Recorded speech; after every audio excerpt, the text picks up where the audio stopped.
Hey guys, welcome to The Industry Show. I am your host, Random Vaughn, and we are coming to you live on Facebook, YouTube, Periscope, and Instagram. Today I have the absolute pleasure of having Robin from Wolf Marijuana on the show. And guys, always remember, we are on Dank Network. Robin, thanks for being on the show. Thanks for having me. So Robin, we're going to get right into it, but for people who haven't heard of Wolf Marijuana, don't know about your products, can you give them a little bit of information about who you guys are, what you do, where you're located? I'd love to. We're a Tier 3. We're out in Deer Park, which is in the Spokane area in eastern Washington. And we do what I'm finding out is something totally different than, as far as I can see, any other farm in the state right now. We're doing a completely, I can't use the word organic, but I don't really want to use the word organic because it's governed by the feds. Yes. And so I'd rather use the word that I coined super natural. And okay, so if anyone's seen your product, you post, like, literally it's printed on right around your logo, like supernatural, and I don't think a lot of people really understood what you were trying to communicate with that word. So basically, dig in deep. What is the difference between supernatural and organic, or does it basically mean organic since that isn't a technical term that growers should be using? You know, when people think of organic, we go back to Rodale, cover crops and using organic materials. That was old organic. Okay. It's not that age plays a role, because some of the oldest stuff that came from hundreds and hundreds of years ago is what I use, as well as today's stuff. But when people think of organic today, it's a whole different world. Okay, it combines not just Rodale's, it combines Steiner's work in Germany, bioengineering the soil. It combines permaculture with sheep mulching. It takes probiotics to its final application. Mm-hmm. So it's a mixture of a lot of things.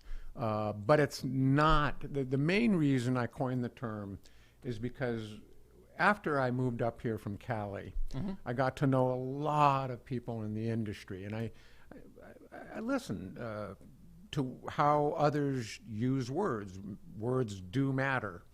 And I'm hearing things like sun-grown. It's natural. I just hear that just banged and banged and banged. Of course it's natural. It's marijuana. Wait a minute. Not even close. Okay, so I mean, let me jump in there, and I am going to actually bring this back to the audience. Guys, you are watching on Facebook, YouTube, Instagram, and Periscope, and if you have questions, this is your time to get to post them over here to Robin from Wolf Marijuana. So shoot those questions in anywhere you want to. Those get fed to me over here, and then I get to as many questions as I possibly can. So, Robin, you were talking about sun-grown. Let me jump in just for the audience. So sun-grown normally for a consumer just means it's outdoor. You know, I mean, that it's not indoor. It's not grown under lights. It's just kind of, you know, normally they even use that it's not even in a like a light depth greenhouse. They're just trying to communicate that it's just classic, old school, outdoor. But what do you consider it to mean? It just means it's a very, when used correctly, that's exactly how it should be used. Shouldn't be a tag term for natural. It depends what we do outdoor. Oh, totally. Do we buy our soil in bags, have it shipped, you know, by truck? What are we doing? Are we adding chemicals to get our nitrogen? What's the process? And so sun-grown means almost nothing. It means grown outdoors. Okay. So I think that's good education for the general audience. I'm going to take it a little bit more of an understanding of, I want to know more about what does your guys' grow look like. Not what other people are doing, what you are doing. And so what is your current facility? You're a Tier 3, correct? We are. Okay. We're about 1.5 acres. That's really what a Tier 3 is. Yep. Depends on how much room you have between the canopy. Yeah. You can have 30,000 square feet right now in one tier 3. And are you maximizing all that 30,000? We're maximizing. Got it. Correct. So are you guys, I'm just going to call it outdoor, greenhouse, or indoor? What are you guys? Outdoor and greenhouse right now. Okay, gotcha. And what made you choose greenhouses? What made you choose outdoor? What was kind of your reasoning for that? Everybody has a different thing. A lot of people are switching away from indoor to compete on price, but some people will never give up indoor because they believe it produces a superior product. What do you view it as? Well, the question itself implies something, and I want to just make sure that that's not where I'm coming from. Okay. Okay, so in terms of what is best to grow, outdoor. There's just straight up outdoor, no greenhouse, if you had all the climate and everything where you wanted it. Yeah, if you're in Humboldt County. If you're in Humboldt County and you're basically growing with a greenhouse, you're making a big mistake. Okay. Okay? So up here, we have to grow greenhouse because of the water and because of the cold winds, and it doesn't matter where you are in the state. The moisture content during the late summer, and the shade cover that starts in September, doesn't matter where you are. A couple little pockets are a little better. Yeah. Really means that if you don't use some tents, you're kind of throwing the dice. So only for that reason. But I love growing marijuana. Indoor, greenhouse, outdoor. Doesn't matter. You like growing it. What really matters, and it's just like our relationship, what matters is what kind of person are we towards each other? How do we treat each other? What are our intentions? What do we do? Okay, so the next step, I know it's a lead, I'm going right back to this. It's not where I grow. Okay. It's how I grow. Oh, I would agree with that. Yeah. I mean, we get people walking in here every day saying we grow the best weed. And I think there's a lot of argument. The Dope Cup just actually took place. There are obviously some winners, some losers there, all that kind of stuff. So let's dive in on that. How long have you been in the industry? How long have you been growing weed? Give us kind of some of your background. Okay. I'm an old timer. You probably can tell, people that are in the industry. I've been growing, this is my 30th year of actual growing. I come from Cali. I come from an area where a lot of the most political people in the country were birthed out of. The Dennis Perones, the Eddie Leps, who just got let out, federal penitentiary, Eddie Rosenthal. Lots of people come from that area. That's essentially my roots. Okay. However, even in Cali, when I was growing in Cali, I was considered an oddball in the industry, almost right from the beginning. Well, give us some context to that. I mean, obviously, the marijuana industry loves our cast of characters. Anyone who's gone to an expo, a cannabis cup, Hempfest, everybody smokes. So there is no standard norm. So why do you consider yourself an oddball in the industry? Okay. Well, I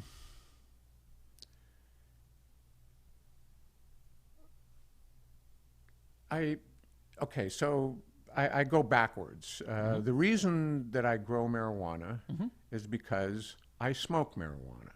The reason why I smoke marijuana is because I want to feel better. Okay? Note, I didn't say get high. Yeah. Now, I do get high, and I want to get high. So built into the premise of what I do is that there's a lot of intention. There's a lot of awareness in this process. I utilize marijuana as a medicinal, spiritual drug. I approach my growing in the same way. In fact, if I just took marijuana aside, it doesn't make me better than anybody, because my marijuana, incidentally, is not the best. So are you It's actually very subjective. it is a very subjective thing. So are you? I mean, it doesn't happen very often, even on this show or any other time. So are you open and willing to admit that you grow good product, but like there are people that are growing it better than you, there are people that are growing it worse than you? Is that kind of what you were saying right there? I just you know. Oh, there's definitely people who grow product that I really look up to. We'll put it that way. Yeah, that's a great way. I mean, that's just being honest. I think people appreciate that honesty. So for Wolf Marijuana, when somebody picks up your product off of the shelf, the flower, we're just talking flower right now. What is it? What is your guys' brand promise? What are you? Is it a good value? Is it something that it's healthier? What are you really trying to communicate on when they buy yours over somebody else? There's so much competition on the shelves these days now in Washington of different brands, and all of them are trying to figure out where they want to be positioned. Where is Wolf Marijuana positioned? Well, the flower and the concentrates I would position in the same way. Okay. Ultra clean, true to way the drug is designed to fit into the keyhole. Okay. Now that's a little esoteric. I'm looking for cannabidiol key fits that are uplifting, that are appetite increasing rather than appetite depressing.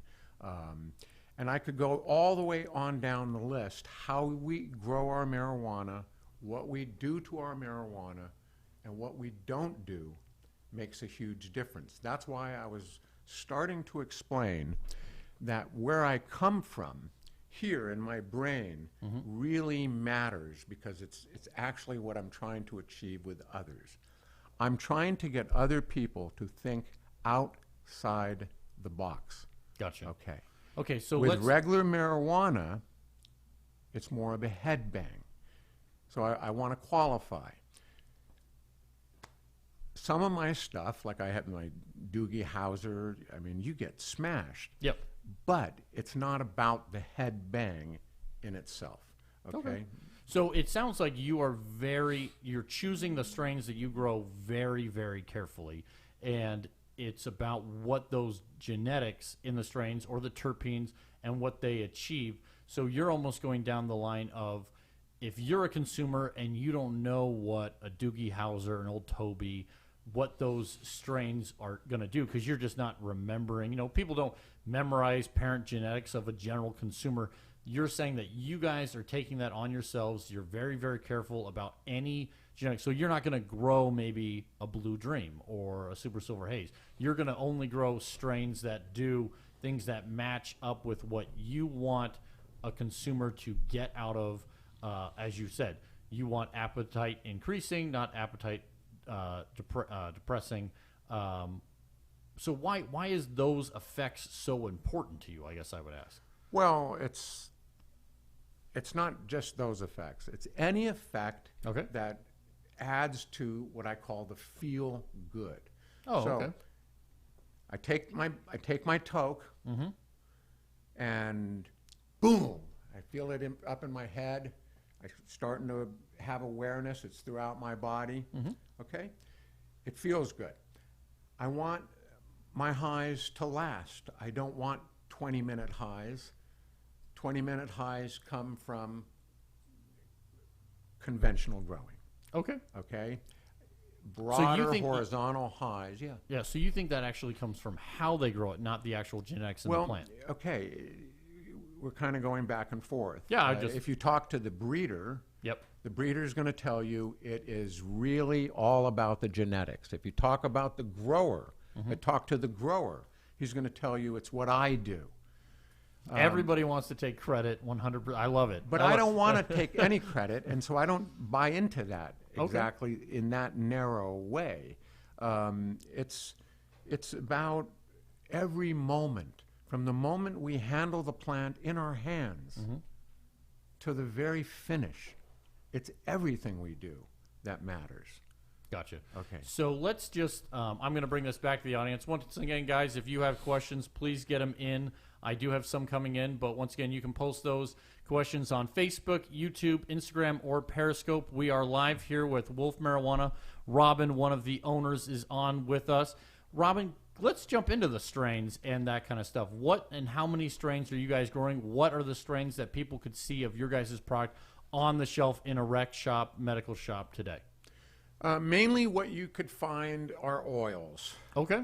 Nobody in the industry is buying, and it's an important conversation. Okay. So at some point I want to wrap around and get back to that.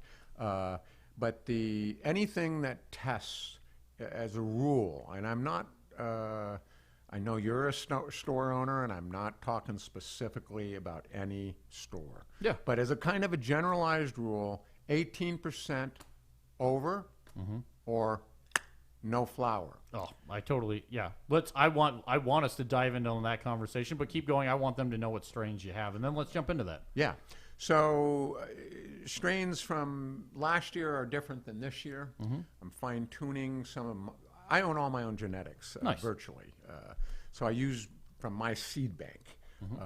So last year what I grew was a Shalom, which is a 1-to-1, 9% THC, 9% CBD. It's a wonderful, it's the only landrace CBD strain that I know of in the world. Landrace, by definition, does not include CBD strains. Yeah. So this is kind of a specialty. How did you get your hands on those genetics? I got that from a guy that studies meditation in India and lives in California, and he's Indian. And he goes back there to his guru. He brought us 2 strains about 5 years ago. One of them is an Indian sativa, Yeah. which I have produced into an oil that's like a 39% CBD. Yeah. And that one's about a 20%. It's not a 1-to-1. That's a sativa. Grows completely different. I have something called a Buddha Kush. Buddha was a good man, so I like to name products occasionally after him. And it's got some terrific genetics in it. So it goes back to what we were talking about, you know, whether the keyhole fit, you know, how does the key fit? Most of my strains that I have that are truly my own are what I call semi-stable strains. This one has 3 hybrids, for example.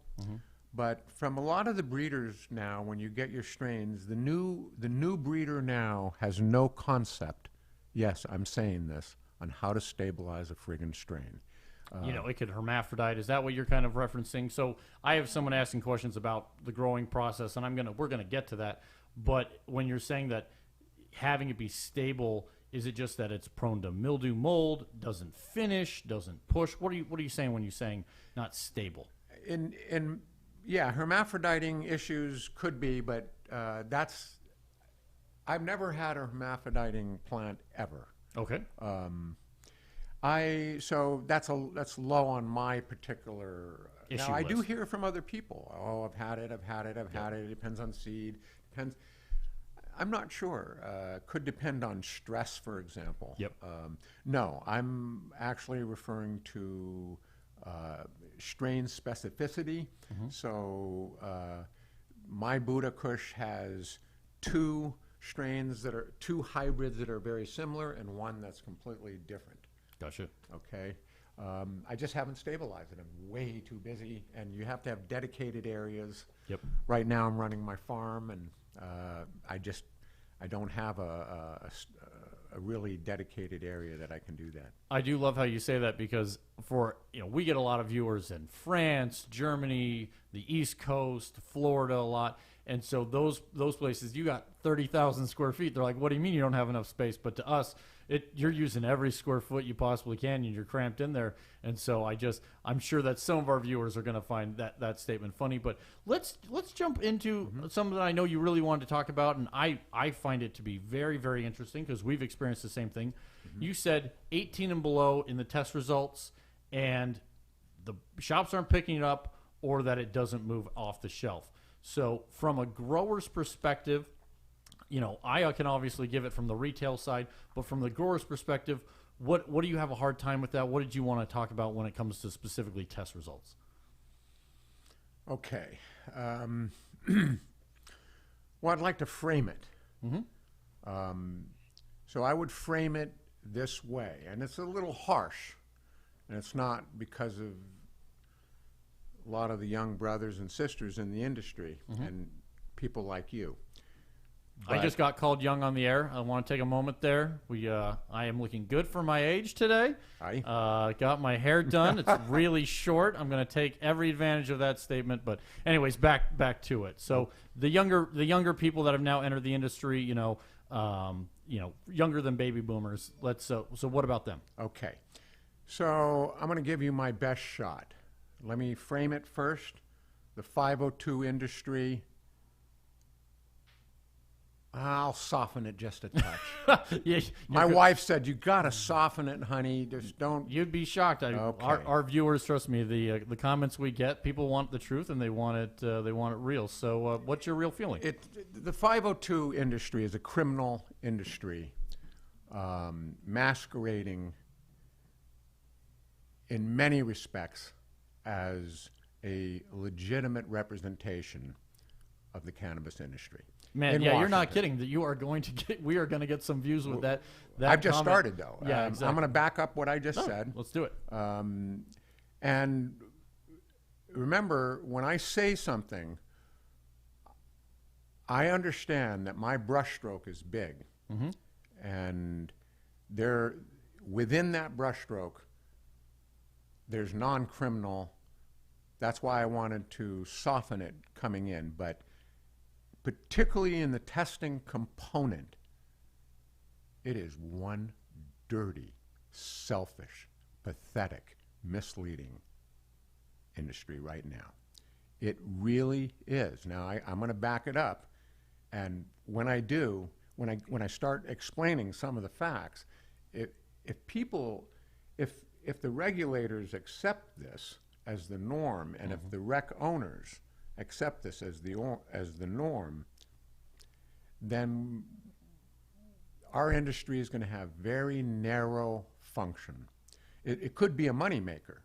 A lot of things make money. Selling oil makes money. Doesn't make it always the right thing. I'm not saying we don't need oil. Again, that brush. But are you saying oil like cannabis oil, or are you No. just talking about oil like I'm talking petrol? Like the cannabis industry, oil industry. Okay, Very similar. Just wanted to make sure for the viewers. Very similar. Okay, gotcha. Okay. Same people. We bring ourselves to our industry. Okay. Okay. Now, when this industry was started as 502, the first thing that the regulators did was they minimized experienced medical store owners coming into the industry. Well, specifically in Washington. I mean, I'm talking Washington. Okay, I'm yeah. only talking. Yeah, I just want to. Everything. Yeah. I'm sorry. Oh no, I just wanted to make sure that people know, because, like, Colorado did it totally different. Oregon did it totally different. Alaska's doing it totally. California, we're still waiting to see. So yes, I would say that everybody. I'm 100% in agreement with you, Robin, that the way things went down, we felt it personally, and I know, I'm sure you did, and I want to backtrack and get more of how you made the conversion from medical into recreational. Those are always great stories, but I know we've kind of gotten a little off topic of the aspect of testing, and I want to bring up the fact, because it just hit Leafly, I don't know if it was today or in the last couple days, but they basically did a secret investigation into the testing labs. You talking about McRae? I'm talking about Peaks testing. They were the biggest testers, and it looks like they are doing a 5% THC bump on basically everything. Yes. And I think that is affecting a lot of people, because people who are getting their stuff honestly tested can't sell it. And then the numbers on the shelf, people are like, well, I smoked this and it says 27, 28, 30%. Doesn't smoke like that, all those kind of things. So is that what you were specifically talking about when you said that there are either basically testing fraud being done? Oh, it's even worse than the McRae research. Okay, so he's from our neck of the woods. He's great, man. Okay. People like that, incidentally, they're my heroes. Okay. The people that speak the truth.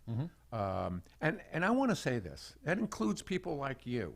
I am so impressed that you're doing what you're doing, and allowing me to speak. Yeah. So I just it's not all bad industry, but yeah. There's first of all, let's differentiate in testing. Okay. Let's be really clear. Yeah. There's anaerobic bacterial testing. Fundamentally, that's what that is. And then there's potency testing. Yep.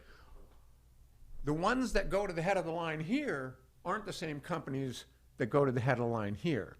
So you got, like, I go with Green Grower. They're not known for their high tests. In fact, they have some of the lower tests in the industry. But they typically pass people easily. From what I've heard, anything I say about anybody specifically in the industry is a maybe. I don't want to be sued. And I've been threatened to be sued already by different people in the industry. Wow. Okay. So there's two things that the people want to get by. Okay. Okay. The sellers want to get their product to the market with the highest potency possible. Yes, I would agree with that. Okay. That's one thing. And they want to get it to the market. When you can't get it to the market if you fail on pesticides or molds or bacterias or anything. So yeah. So let's start out with the whole concept of testing. Should be based on science. Well, yes, we hope so, and I know the Liquor Control Board requirements said you have to have some doctorate science person. Okay, so let's get into that. Nope. Science. I mean it. Not just the word science, real science. Okay? That means every lab does the same science. I would agree. Protocol matters. If you cut your flour up and you're the lab and you do it extra fine, you get better results. Longer in the solution, better results. Yep. Rolling it in KIF, better results. Money under the table, never mind. It is so bad. But here's the problem. If it was only, and I want to be clear, this is not, at the core of the problem is human greed. And it comes from the store owners in a huge, the store owners are complicit in this whole problem.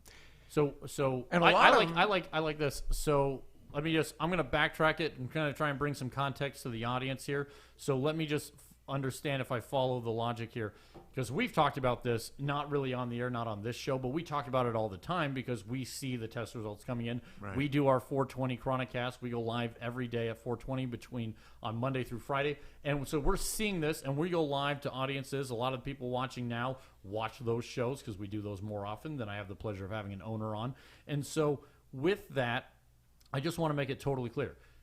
The testing labs, basically, the Liquor Control Board, I'm trying to add context to the viewers, have been licensed, and it's like, hey, you guys come up with your process. As long as you have some science person and you have this equipment and you pass our standards, you guys get to write your own standard operating procedures. You figure out how you're going to test things. We're not scientists. We're just the Liquor Control Board and or politicians. You are the ones who have to figure out how to do these test results, and then you come tell us. That's why they have all these consultants and all those kind of things. And so from that, obviously, certain labs do it differently, and they're legally allowed to, at least in the state of Washington, which is then skewing results one way or the other.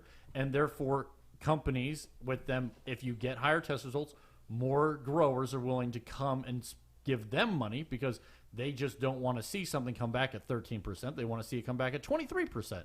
So if whatever your lab dub somehow magically gets 23%, that makes them happy.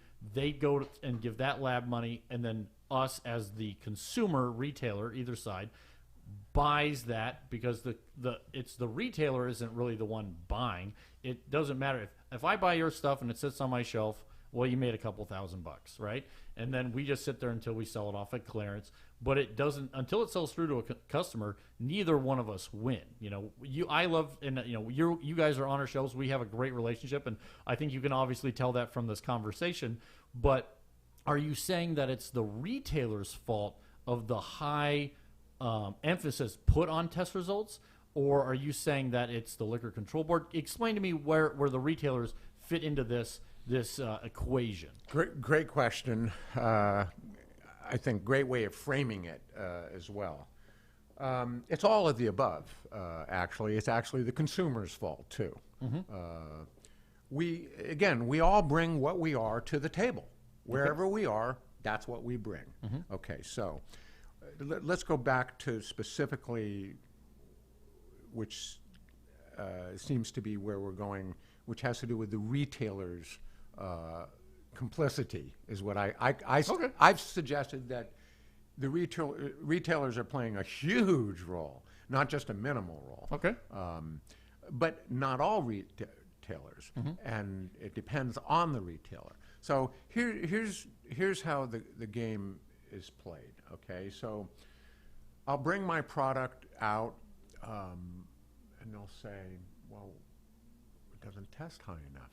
Okay, so I don't know if everyone can hear you, if you can move up to the mic a little bit, but so what you just say is you're coming to different retailers, not just one, and you have I actually have questions here from the audience, so they want to know. So give me an example of what your flour is testing, so that we have a basis. Okay, so my Buddha Kush tested at about 16%. Okay, back in the medical days, I can say that wasn't anything to shake a stick at. It wasn't super high, it wasn't super low. That was basically the average. When you saw stuff in the 20s, that was significant. I mean, there's definitely been, in my opinion, an uptick in the test results. We never saw 41 percenters. We still don't. I completely agree with you. I'm not. We'll get down to that. No, we still don't see 30 percenters. Yeah. Period. So let's jump into that. I want to keep going down this line real quick, and then we'll get into that. So you bring out the 16 to different, we're not going to name names of different retailers. Of course. And so, but you bring that out, and the feedback they're getting is they can't buy it because they can't sell it. Is what no. The feedback, it doesn't matter what I bring in. Okay. I want to be people. If I bring in CBD strain and I identify it as a CBD strain, they're going, well, it's only 39% CBD. Okay. Okay. First of all, the numbers don't represent the product. I would agree with that. I spent 45 minutes watching a bud tender steer, and I'm not going to mention the store. And I've watched many bud tenders. This guy was really dancing, and I loved to watch him. Kind of a biker. And one person after the other. What's the strongest CBD? What's the strongest, not CBD, what's the strongest sativa? Oh, there you go. Yep. What's the strongest indica? It was always one of those two. Yeah. But that's the consumer. Or what's the best? One of those two. The consumer walks in, and that's the question they ask. Okay, right? but almost everyone that walked out in that store with something from a lower percentage, because he had smoked that. Yeah, and he knew that was just a piece of paper that was bought. Oh yeah, definitely. Okay. We have that. So we have that. I don't know if you've ever watched our Chronic Cast. I'm just going to reference it because one thing that we do, and we have to make very, very clear to the end consumer, who maybe they're not smokers like us for umpteen years. They're new. They haven't smoked in a long time, whatever. And so what we try and do is explain to them: one, you're reviewing a product, okay? And when you review wine or liquor or a cheeseburger, you're reviewing the price and how it tastes and how it's smoked. That's all on the grower side. But then you get to the genetics. Like, I'll give an example. We have Willy Wonka. It's a very, very strong sativa, and it's almost stronger than green crack, and you will want to go on a jog. You will want to clean your house. It does not matter who grows that. Nice. That's what those genetics are going to do. And so we try and do a review where it's the product, and then we try and explain to people what the genetics are going to achieve. And so I'm glad that that bud tender, whatever shop they were at, you know, when someone comes in and goes, what is your strongest sativa? I really want that pick-me-up. I really want that stony.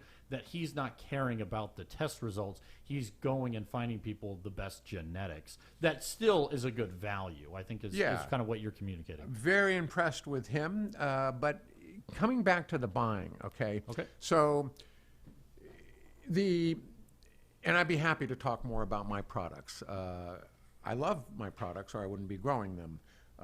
And each one has a different fit. They do different things. But when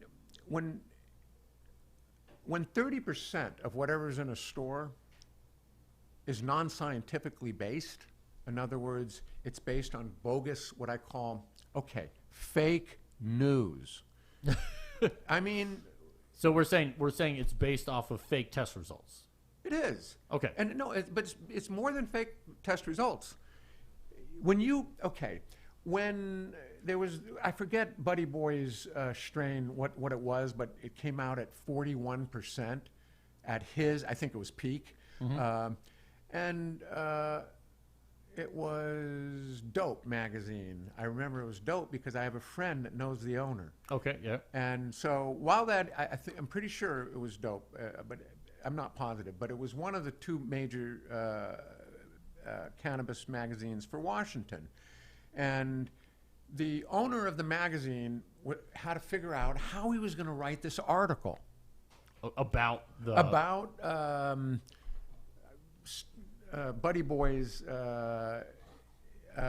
product that supposedly came out at 41%, and I happen to know the brothers, and I see them at the meetings, and we get along. And this isn't personal, and it's not about them, but it's about this 41%. Yeah. So when the magazine had to make a choice, how are we going to write the article? Yeah.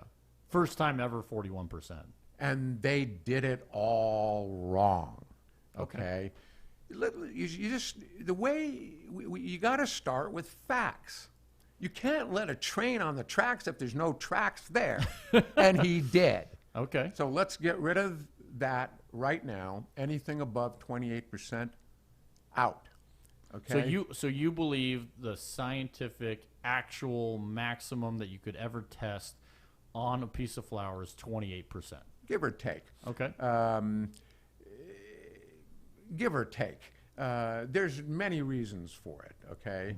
It's like saying, "Wow, I got 44% brain." No, you don't, buddy. Gotcha. You got about 1%, 2%. It may look bigger because it's in your head, but it's mainly water. Yeah. When you put it all together, maybe 1%. Okay. So, yeah. Interesting. Well, I am going to kind of steer us. We've been spending a lot of time talking about the THC and the testing labs and those kind of things. And I know that our audience here, guys, thank you for watching. Thank you for asking those questions. I am going to get to as many of them as possible. You guys are watching us on Dank Network on YouTube, Facebook, Instagram, and Periscope, brought to you by Danks Wonder Emporium. And I am the absolute pleasure of having Robin here with Wolf Marijuana. And so, Robin, is Wolf Marijuana your guys' only brand? Is that what everything, whether it's oil or flower, that is what it is under? A lot of tier 3s are now switching to. They have kind of like their A grade brand, their B grade brand, their C grade. And so they're changing it up, having different packaging, different colors. But is everything from you guys, do you have just the one brand, or do you have multiple brands that people should know you by? First of all, I'm not selling a lot of product. Okay. I wish I was, but I'm not. We're selling some, and in the stores that we're selling, we're getting reorders, and that's a good thing. I spend almost all my time in my playground. The last couple years, what I'm doing is fine-tuning. It is so difficult to grow in Washington. Now, there's some really misunderstood things that are happening in Washington, but it is the predatory capital, arguably, for marijuana in the world for bugs. Yes. And so when we talk about hygiene of these plants, it's very different than Cali. Cali, a lot of it is sun-grown. Yeah. Whatever that means. And they don't have much money, a lot of the growers, and there it is. Up here, it's chemically grown. For every gram of plant, you got a gram of chemical holding it up. It's so bad that these oils that we sell, these high-end oils that are coming in at 90%, 85%, they're some of the worst. You should see how they separate when the BHO or PPO or whatever you're using, PHO, whatever you're using, the chemicals all create these rings and they separate from the other lipids because oil-based solvents are also lipids, basically. And so we have a terrible, terrible problem in this state that is not talked about, nobody knows about. Move up to the mic so people can hear you. I definitely want. Yeah. What is this problem that's so bad in our state? And you were talking about the amount of chemicals that have to be used to grow our marijuana, which some people would argue is some of the best in the world. Right. Oregon obviously says they grow the best in the world, and I'm sure California says the same thing. But obviously there are some great growers creating some great products. But the biggest problem is the amount of chemicals that we have to use to achieve that. Correct. Instead of doing it, I know that you Oregon, the same thing. Yeah. Okay. Cali, not the same thing. Okay. Okay. There's some microclimate, microecology reasons for it. So the primary bug up here that's killing plants, there's a couple of them actually. Root aphids is one, powdery mildew, and two forms of mites. The spider mites, they're not that bad. Is it the rusted mite? The russet and the broad mites are absolutely beyond words. In fact, they're beautiful. These bugs are the greatest insect imaginable. I have a lot of respect for them. Because they come in and destroy. Well, they're from our point of view. Yeah, but from their point, they're eating really good. But the forest and the wolves say we're destroying. So it's always point of view. Oh, totally. But coming back to the marijuana, these particular mites like a very cool spring and early summer. If you get a lot of warmth, down goes their count. Okay. Exponentially. Okay, so the weather really matters. Hot weather in Cali. Oh, they're gone. No, they're not gone. They've now come to Cali. Really? 3 years ago, first russet mites, all my friends started calling me. Oh, I bet. Yeah, Robin, we got these mites. Can you come down and check it out? I'm like, I'm busy. I'm trying to grow marijuana up here. Anyway, there's the mite problem up here. Let me give you how bad it is.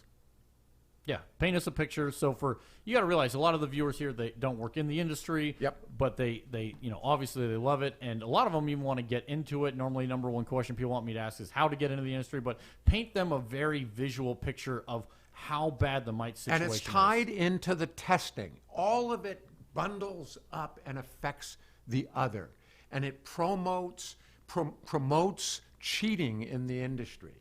Is so many things. Okay, here's why. Okay. So the mites are so bad that every single buddy in the industry, including stores, have mites. Okay. Why? Because growers bring their products in. I guarantee they're in all the stores. These mites attach to the back of flies. They hook to the back of a fly leg. Okay. They're tiny. Yep. Okay. And they are every single farm I do some consulting. Okay. Every single farm I've been to, I've got a guy that works for me who is one of my teachers. He's so skilled. His name's Kyle Nealand, and he does these incredible IMOs. IMOs, paint that for the audience who doesn't know that acronym. Indigenous microorganism. Thank you. It's at the very core of growing. It should be for supernatural growing. Gotcha. Okay? So we spray chemicals or we use IMOs. That's pretty much what it's going to come down to. Gotcha. In this type of horrific predatory environment. Okay, so let's get back to, you're saying that if a general consumer, somebody who is watching right now in Washington, obviously, and they come into a rec store, this stuff is all past testing of the requirements by the Liquor Control Board, and they're buying products. You are still saying that in that product there are dead bugs somewhere on the flower. And should we be holding the Liquor Control Board and their decisions on the testing accountable? I mean, No, can we expect that growers somehow magically don't have these mites coming in? And is smoking these mites really harmful if you're literally lighting protein on fire? I mean, Exactly. Exactly. So let's, first of all, you go to a cheater and you say, do you cheat? You go to a 502 grower. Okay. Like myself. We're either cheaters or we're not. Okay. Now watch. It was just Go to the just that context. LCB, What is the definition of a cheater? In this case, somebody that is cheating the test results. Okay. Or cheating the rules. Here's the rule. If you use a chemical, you have to list it. There's nothing listed in almost any stores, and if it was listed, it would be a book. Yep. Okay? Okay. When I go to my friends' grow places, they never let me anywhere near their rooms. Of where they have the Oh sprays my and the God, not me. Yeah. No way. Yeah. I'll walk towards the room. Hey, Robin, walk over this way. Gotcha. Okay. I mean, they know. Okay. So these chemicals don't even work, most of them. Yeah. And yet, but they can cause birth defects. They can do horrible, horrible things. Some do. Some cause cancer. Yeah. So I want to be in this industry to help others with cancer. Yes. Okay. We come from the medical side. I can't sell RSO in this industry yet. Okay. Why? Dosing. But we can get back to that if we have time. But I want to you asked me about this testing. Yeah. Okay, and about the amount of bugs. So my friend Kyle Nealand, who works for me, went to many, many, many farms. Okay. If you have a farm, you're loaded with these mites. If you have a farm, you are loaded. Everybody in the industry virtually knows it. Those that don't know it just don't have the background to identify it because it masks so many other things. Gotcha. Okay? So it's important to understand this is a unique environment. We have to use massive amounts of chemical, and the industry is doing everything they can to keep the CBDs off the shelf. Really? Oh, so you think the industry, okay, this is the industry show, and so this is why we talk about these things here in comparison to reviewing product and doing all those kind of things. And so I really enjoy our conversation and conversations I've had with other producer processors because we get into topics like this. So, and I definitely want to get back to the statement of the growers or the industry. Who in the industry is keeping CBD off the shelves? Are you saying the growers are choosing not to grow it? Is the end consumer choosing not to consume it? Is it, I mean, what is it where, I mean, we have an entire case of just CBD products that we actually, I'll be honest, coming from the medical days when we had 4 shops, we see a higher demand now for CBD than we did in the past, which I was genuinely a little bit surprised by. We used to have like great CBD flower and nobody would buy it. And now people seem to be more educated, and I think that's also helped the demand increase. But I mean, our CBD quantity shelf space wise is obviously still very small in comparison to THC flower. I mean, that is still the large staple. It is what moves the entire industry. So when you said people are not growing it or choosing not to grow it, or why aren't they growing the CBD? Medical is fundamentally dead. In Washington. In Washington. People who have cancer are seeking people like me out. No investigators. Don't investigate me. You don't need to. But I can tell you, they stop at my tier 3. They get out of their car. They walk over to the fence. They stand there for 15 minutes. My wolves are growling or cheering them on. I go out there, can I help you? Mm-hmm. My mother has brain cancer. Yeah. You go to the stores, you used to be able to say, you know, my mother's got brain cancer. Mm-hmm. Well, the person behind the counter would say, I can't practice medicine. Let me tell you what we got. Yeah. Okay. Gone. Where is it? Well, I would say, okay, so let's drive down that, because I mean, from the store side of it, I will tell you what I mean. The Liquor Control Board has scared every bud tender to not being able to say anything. They literally are like, you legally can't say anything, or they'll come after you, fine you, or sue you over it. There you go. They're saying you aren't a pharmacist, you don't have a right to speak on these things. And the Liquor Control Board has some stance and some right to say that. They don't want to deal with the lawsuits of some 21-year-old bud tender giving out medical advice that they don't have and working on someone who assumes that person knows more. Right. But I remember back in the medical days, I mean, I can't tell you how many people had brain cancer, breast cancer, horrible, stage 4, stage 3, basically end of life, especially the lung cancers when they really start to get going. I mean, we had those people in our shops constantly. We were medical. We never allowed people that didn't have medical cards come in. And so I completely agree with you at that. And I do think that the industry is having a tough time making the transition into rec, especially the way Washington did it. I mean, there was a lot of dosing too. Yeah. We carry some of the products that now have finally where you can have higher dosing specifically for those people.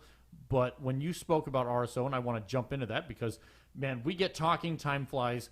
And so let's jump into when you said you couldn't be doing RSO now because of dosing. We have 1 gram syringes, on the shelf at X number of dollars from a variety of companies. Actually, I think we probably have like 6 or 7 different brands for smoke, though.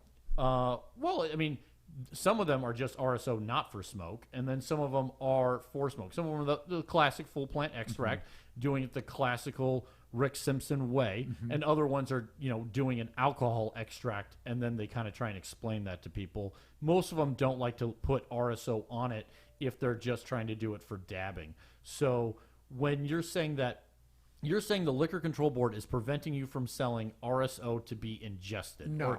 Just explain to me why you can't bring that product to market. Okay. First of all, I can bring the product out to market. I may have done a broad brush again. No, that's fine.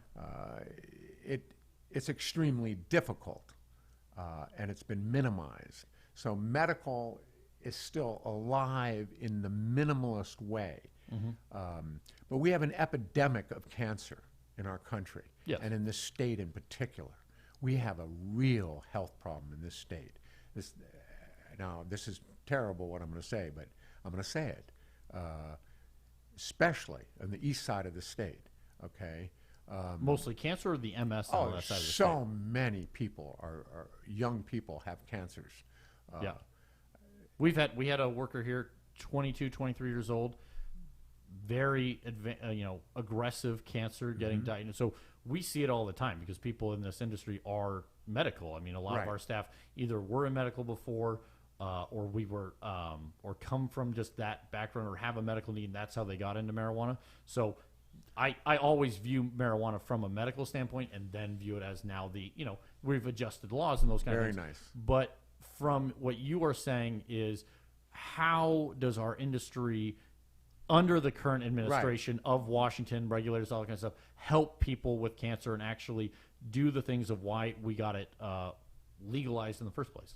Okay, so first of all, RSO is made a few different ways, but when used for medicine, I'm just going to give you my long-term experience taking and making RSO.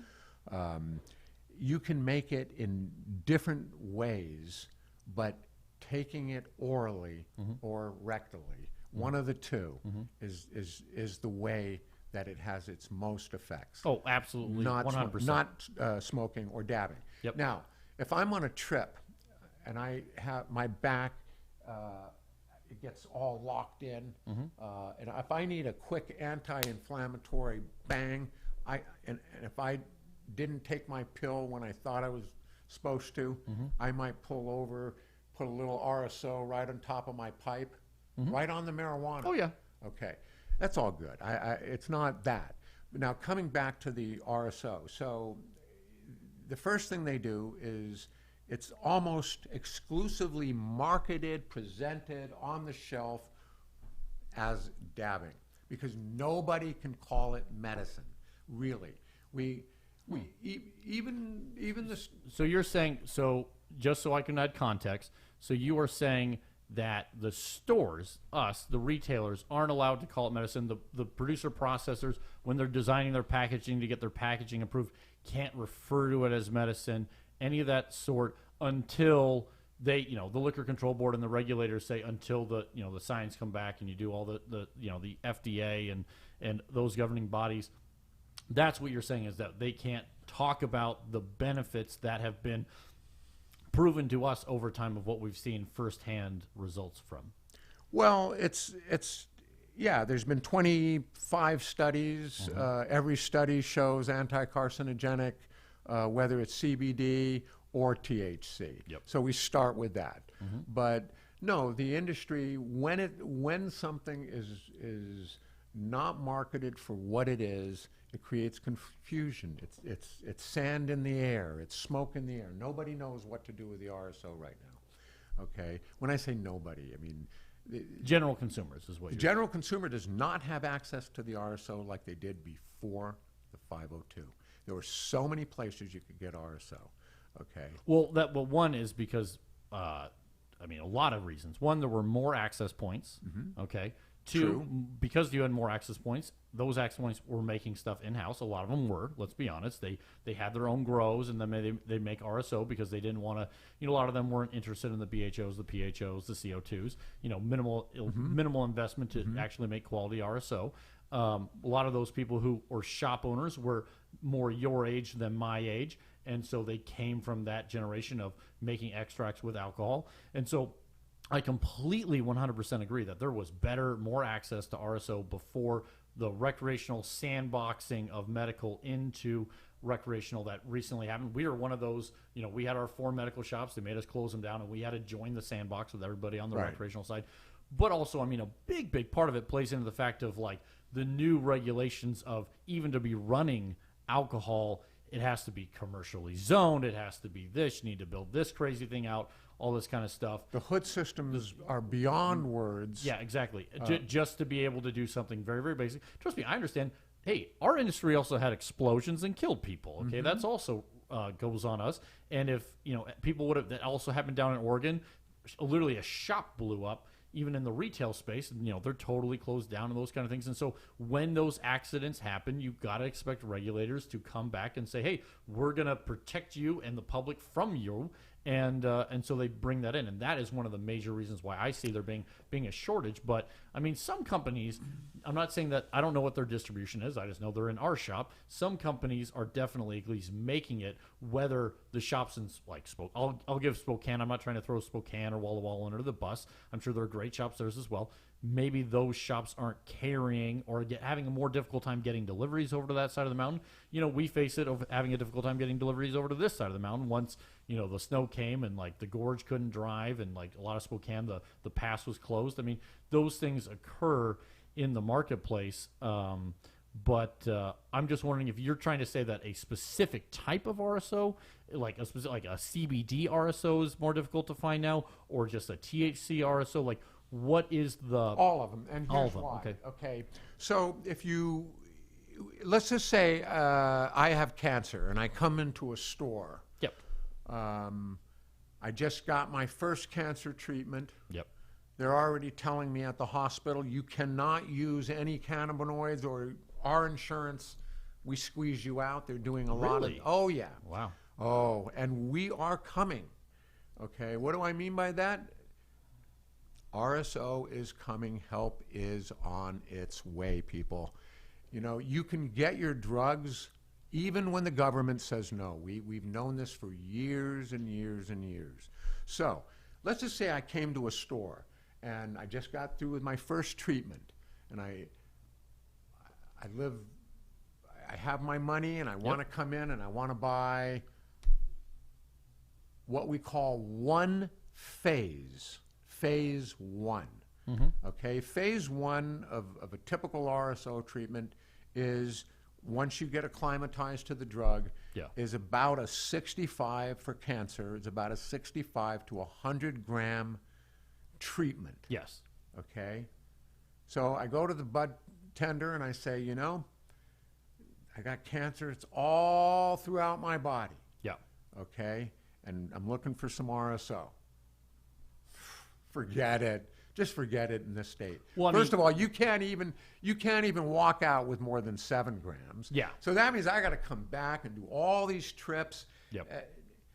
You're hoping. I mean, yes, they definitely. I mean, once again, neither of us voted for or were in on the legislation of them choosing 7 grams. What if I live in a state, for example, and I want to come to Washington? I'm throwing you the most extreme example. Yeah, Idaho's right there. Right.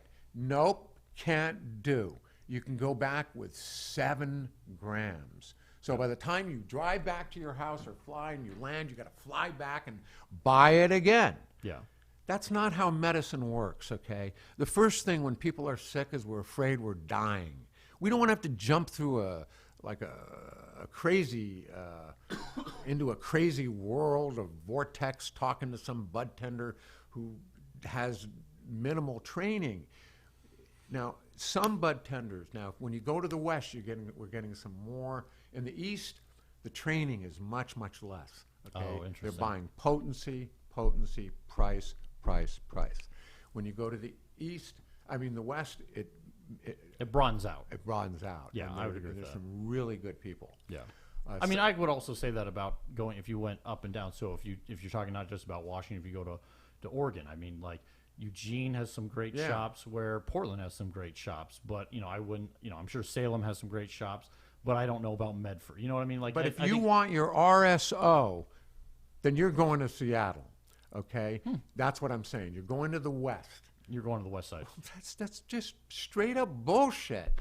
We need to get rid of our politics. Start understanding why we're doing this marijuana thing. Yes, we want to get high. A lot of us do, but even, I was one of those smoke, get high, but now I'm older. Now I got this in my kidney, this in here. Yeah. This stuff works. It's great, great, great medicine. Yeah. It's giving people hope. No, I can't say it's a cure for cancer. I can't say it is a cure for cancer. Yeah. Okay. I completely follow you, and I actually agree. I know that our state is one of the only states that has had their medical gutted by recreational. Right. I mean, the recreational got a lobbyist, and they went in and rewrote the laws and then did everything they could do because they didn't want the competition. Oregon is looking very similar to that is happening again to them. They're doing some things better. Cali. We're also going to see what's going to happen with Cali. It's a very difficult scenario from once you bring in policy into a market that was self-regulated and a lot of people were in it for the betterment of people, and then you say, okay, well, now you need to go big or go home, it changes a lot of dynamics. And so I do want to say that, Robin, I completely agree with you. It's very disheartening. We are obviously not on the east side of the state. It's sad to hear that the bud tenders aren't to what you consider to the level that they should be, and that too much is being put on the potency numbers and the cheapness. I will say that cheap flower in Washington is, I think, going to the consumer. If I put out something as a retailer, if I bought something from you and I put it out and it's a $15 eighth. Like, we have $15 eighths on the shelf, and that to me is crazy. Our cheapest eighths back in the day were $25, and that was really cheap stuff. And now that it's a $15 eighth, plus all the taxes that we have on it, it's just crazy how cheap that is, right? Well, if the consumer didn't buy it, we wouldn't pick it up again, right? I mean, it would just sit there until somebody bought it. And if no one ever bought it, then we'd be like, well, this didn't work. And then we wouldn't go for that cheap flower. And so the issue, I say, is that I don't ever try and judge a consumer how much money they have, what they want to buy. consumers are always technically right. They are the ones who govern what we do and what wins in the marketplace. And so I wouldn't say that they're making a mistake by choosing and buying something that they see as a value. Some people, like, I'll give an example. I drink Coors Light, Bud Light, whatever. I have an allergy, so I can't drink all the hoppy beer, but that's what I drink. And am I wrong for drinking cheap beer? I don't think so. And so I don't ever judge somebody else for smoking cheap flower. Maybe that's what works for them, their budget. Some people don't have that extra money. Are we on the same page there? Or are we in No, a we're not. Okay. There's some common ground. I understand I understand, I think, what you're trying to get across. It's a kind of a holistic way of looking at it. Oh, maybe. But let's throw in the but. Okay. So let's apply that to McDonald's. Okay, let's apply. That's a great example. Let's go with Because to me, it's all the same. Okay. We bring to the table who we are in any industry. So let's just take a look at McDonald's. With basic what you just said, the consumer is right because he's buying at McDonald's. Hold on. Absolutely wrong. The consumer is wrong. I'm saying it, and here's why. No. You are not afraid to telling people they're wrong, which I really appreciate. So let me just make sure I follow. So you are saying that the consumer, when they're going to choose a hamburger or fries or whatever, and that they are wrong, even though McDonald's has spent a lot of money, a lot of engineering, making that do in your brain, your taste buds, whatever makes you feel good for that short period of time. They don't make any promises that it's healthy, beneficial, whatever. They just say, hey, we're gonna supply you with relatively cheap, and they've also put some more top shelf stuff. What are you saying when a consumer is going to McDonald's, they are wrong? I mean, that's a very broad brush. Well, You're painting with about the broadest brush possible. I'm going to give you my reasoning for it. Okay. But it's like saying, well, we just had an election. Damn, what did Trump do to us? What did we do to ourselves is basically what you're saying. Okay. Well, I mean, so let's go. He didn't win the popular vote, so there wasn't this 3 million invisible people scenario. So, but I mean, I'm assuming forget Trump. Any president we've ever had. Okay. So let's go to McDonald's. Okay. So and I do want to say, let me just cut you off, and we're gonna. Guys, I really appreciate you watching. This is Danks. This is the industry show presented by Danks Wonder Emporium, and we are on Dank Network. This, unfortunately, is the last little topic we're going to get to talk about. We're way over time, and I just want to say a big thank you to Wolf Marijuana and Robin here for coming on the show. We've had a phenomenal conversation. If you guys are just joining us now on the live stream, I highly recommend watching the entire interview, going back and rewatching this thing. We have gotten in and gotten into some very deep issues on this episode, which I really want to thank Robin for doing and being extremely honest. So, Robin, once again, fill us in on it's not what the politics are, it's what we do to ourselves and those kind of things. So, fill us in. And each of us, what each of us does. But let's go back to the McDonald's. Okay. So the consumer comes in and he eats his McDonald's meal. Okay. But he doesn't do it once. He does it repeatedly. Yes. Hundreds and hundreds and maybe thousands of times. Okay. And he develops obesity. And he develops other problems like potential medical issues. Many. I'm blanking the big one out. With sugar, diabetes. Yeah, diabetes. Okay, so that consumer is now, everybody has to pay for that person's medical. While that is going on, rainforests are being stripped. And I mean huge, copious, beautiful area. Oh, yeah. With the most beautiful little frogs and all the life forms. Hundreds and hundreds of miles. Because the consumer is right. Which consumer? The one that's going to die on the other side of the country because of global warming? Who gets affected by what and how? So when it comes to how we grow our marijuana in this state, it's hugely important. Okay. We take this product and we hold it so it permeates through our cells. All those chemicals that are in there, they come in right through our gene structure, just hacking away. Yeah, totally. And we go, life is good. I'm smoking. Yeah. No, it really does matter. Everything we do matters, including. So, I mean, I guess here, let me play the devil's advocate, and like I said, we definitely have to wrap this up. But you and me could literally sit here all day, and I know, guys, thank you again for watching. I'm definitely gonna have Robin with Wolf Marijuana back on. We'll get into some other hot topics. Thank you. But I'll play the devil's advocate for just a little bit here. On the I'll use Walmart as the example. Walmart carried nothing organic at one point. Right. And they said, when the consumer demands it, we'll start carrying it. Like, we're only selling what they're willing to buy. And they said, hey, we bought this and we put it on a shelf and no one bought it because it was double the price. And that didn't come from them doubling the price for no reason. It came from the producer doubling the price. Both. Well, I mean, you and me, I can get in. I don't have the numbers in front of me, but like some people would be like, this is organic cleaner.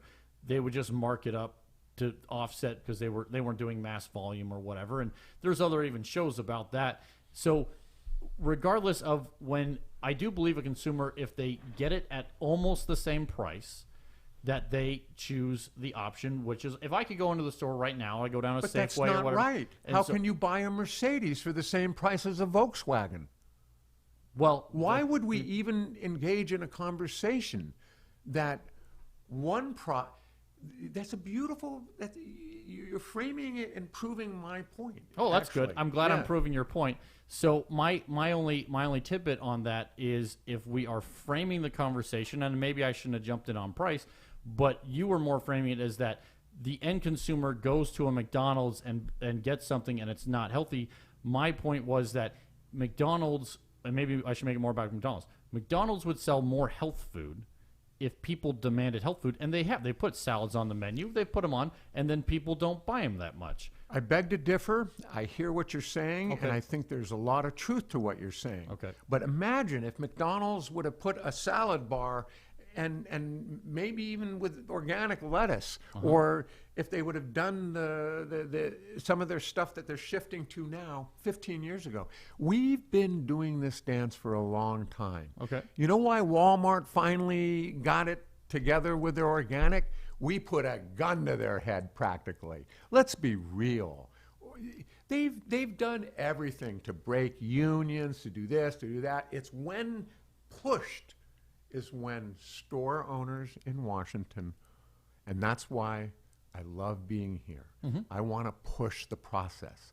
I want my brothers and sisters, all the millennials in this industry, to start thinking outside the box. What are we smoking? What's in this product? You know, many millennials do that with food. We need to start doing it with marijuana. And it's not just us that should be responsible. It's the store owners. It's the regulators. Everybody. We're just all doing this dance together. Yeah, everyone's got to get in on it to make the improvement.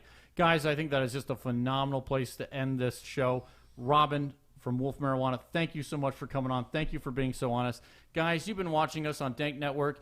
This has been The Industry Show. I'm your host, Random Vaughn, presented by Danks Wonder Emporium.